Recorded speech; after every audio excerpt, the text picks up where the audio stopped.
ദില്ലി സ്ഫോടനത്തിലെ ഭീകര ശൃംഖല പ്രവർത്തിച്ചത് സംഘങ്ങളായെന്ന് കണ്ടെത്തൽ 5 ഡോക്ടർമാർ വീതമുള്ള സംഘങ്ങളായി പ്രവർത്തിക്കാനാണ് ആസൂത്രണം ചെയ്തത്. ഡോക്ടർ സംഘം താമസിച്ച ഹരിയാനയിലെ ധൌജ് ഗ്രാമത്തിൽ NIA റെയ്ഡ് നടത്തി. അൽ ഫല സർവകലാശാലയിൽ ലാബിൽ നിന്ന് രാസപദാർത്ഥങ്ങൾ ഫരീദാബാദ് സംഘം മോഷ്ടിച്ചെന്നും അന്വേഷണ സംഘം കണ്ടെത്തി. ആദിൽ പാലോട് നമുക്കൊപ്പം. ആദിൽ പാലോട്, എന്തൊക്കെയാണ് ഇവരുടെ നടന്ന ഓപ്പറേഷൻ സംബന്ധിച്ച് ഇപ്പോൾ പുറത്തുവരുന്ന വിവരങ്ങൾ? വളരെ പ്രധാനപ്പെട്ട കാര്യമാണ്. എങ്ങനെയാണ് വൈറ്റ് കോളർ ടെറർ മൊഡ്യൂൾ പ്രവർത്തിച്ചിരുന്നത് എന്നത് സംബന്ധിച്ചുള്ള ഒരു വ്യക്തതയിലേക്ക് അന്വേഷണം എത്തിച്ചേർന്നിരിക്കുന്നു.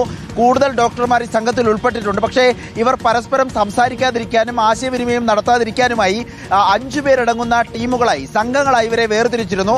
എന്നിട്ട് ഓരോ സംഘത്തിനും ഒരു ലീഡറെ നൽകിയിരുന്നു. ഈ ലീഡറുമായി മാത്രമാണ് ഈ മൊഡ്യൂളിലെ പ്രധാനപ്പെട്ട സൂത്രധാരൻ എന്നൊക്കെ കരുതുന്ന പ്രധാനപ്പെട്ട കേന്ദ്രങ്ങളായി പ്രവർത്തിച്ചിരുന്ന ഡോക്ടർമാർ, ഡോക്ടർ ഉമർ നബിയും ഡോക്ടർ മുസമ്മിലും ഡോക്ടർ ഷഹീനും സംസാരിച്ചിരുന്നത് എന്ന വിവരം കൂടി പുറത്തുവരികയാണ്. ഏതായാലും ഭീകര ശൃംഖല വളർത്താൻ വേണ്ടി കൂടുതൽ ഡോക്ടർമാരെ ഇവർ സമീപിച്ചിരുന്നു എന്ന വിവരം കൂടിയുണ്ട്. ഏതായാലും ഈ ഫരീദാബാദിലെ ദൌജ് എന്ന ഗ്രാമത്തിലാണ് അൽഫല യൂണിവേഴ്സിറ്റി പ്രവർത്തിക്കുന്നത്. ഇവിടെ നിന്നാണ് ഇവർ ചില രാസപദാർത്ഥങ്ങൾ ലാബിൽ നിന്ന് യൂണിവേഴ്സിറ്റിയിൽ നിന്ന് മോഷ്ടിച്ചു എന്ന കണ്ടെത്തൽ കൂടിയുള്ളത്. ഇതിന് പിന്നാലെ സമീപത്തെ പ്രദേശങ്ങളാകെ, ഗ്രാമം മുഴുവൻ, ദൌജ് ഗ്രാമം മുഴുവൻ ഒരു പരിശോധനയുമായി ഇന്ന് രാവിലെ മുതൽ ഹരിയാന പോലീസും NIAയുടെ അന്വേഷണ സംഘവും ഇറങ്ങി തിരിച്ചിരിക്കുന്നു എന്നുള്ളതാണ് വളരെ പ്രധാനപ്പെട്ട കാര്യം. ഇതിനൊപ്പം തന്നെ കർണാടക സ്വദേശിയായ മുഹമ്മദ് ഷാഹിദ് എന്നയാളാണ് ഇവർക്ക് പാകിസ്ഥാനിൽ നിന്ന് നിർദ്ദേശം നൽകിയിരുന്നത്. ഇത് സംബന്ധിച്ചുള്ള കൂടുതൽ വിവരങ്ങളും അന്വേഷണ സംഘത്തിന് ലഭിച്ചിട്ടുണ്ട്.